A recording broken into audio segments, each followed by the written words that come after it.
പാലക്കാട് വിദ്യാർത്ഥിയുടെ ആത്മഹത്യയ്ക്ക് പിന്നാലെ താൽക്കാലികമായി അടച്ച Sreekrishnapuram saint Dominic convent school തുറന്നു. പുതുതായി തെരഞ്ഞെടുത്ത PTA ഭാരവാഹികളുടെ സാന്നിധ്യത്തിലാണ് സ്കൂൾ തുറന്നത്.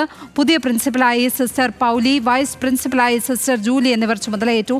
അജിത് ബാബു ചേരുന്നു വിവരങ്ങളുമായി. അജിത് ബാബു, ഒരു കുട്ടിയുടെ മരണം പിന്നാലെ കണ്ട പ്രതിഷേധങ്ങൾ, അതിന് പിന്നാലെയുള്ള പോലീസ് കേസുകൾ, ഇതിനൊക്കെ തുടർന്നാണ് ഇപ്പോൾ സ്കൂൾ വീണ്ടും തുറന്നിരിക്കുന്നത്.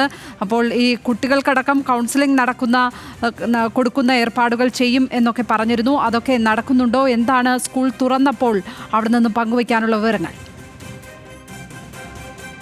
ലക്ഷ്മി പത്മ, സമഗ്രമായ മാറ്റങ്ങളോടുകൂടിയാണ് സ്കൂൾ തുറന്നിരിക്കുന്നത് എന്നുള്ളതാണ് പ്രധാനപ്പെട്ട കാര്യം. പ്രത്യേകിച്ച് PTAക്ക് എന്ന് പറയുന്ന സംവിധാനം ഇവിടെ പേരിൽ മാത്രമായിരുന്നു ഉണ്ടായിരുന്നത്. അതിന് മാറ്റമുണ്ടായി. PTAക്ക് വലിയ തരത്തിലുള്ള റോൾ ഉണ്ടായ രീതിയിലാണ് കാര്യങ്ങൾ പോകുന്നത്. ഇന്നലെയും PTA യോഗം ചേർന്നു. പുതിയ PTA ഭാരവാഹികൾ ചേർന്ന് മാനേജ്മെന്റിനോട് അവതരിപ്പിച്ച കാര്യങ്ങളൊക്കെ അംഗീകരിച്ചിട്ടുണ്ട്.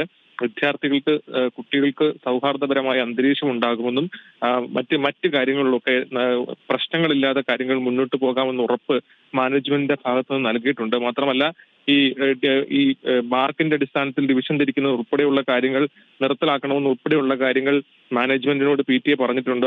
ആ നിലയ്ക്കായിരിക്കും ഈ കാര്യങ്ങൾ ഉണ്ടാകുക. ഏതാണെങ്കിലും വിവേചനപരമായ ഒരു അന്തരീക്ഷം ഇല്ലാതെയാണ് സ്കൂൾ തുറക്കുന്നതെന്നാണ് പുതിയ PTA ഭാരവാഹികൾ ഉൾപ്പെടെ പറയുന്നത്. അതിന്റെ ഭാഗമായി ഇന്ന് രാവിലെ സ്കൂൾ തുറന്ന സമയത്ത് ആശുപത്രിക്ക് ആദരാഞ്ജലി അർപ്പിച്ച് സ്കൂളിൽ അസംബ്ലി ഉൾപ്പെടെ ചേരുന്ന സാഹചര്യം ഉണ്ടായി. ഏതാണെങ്കിലും ഒരു മരണമുണ്ടായത് വലിയ തരത്തിലുള്ള വേദനയാണ്.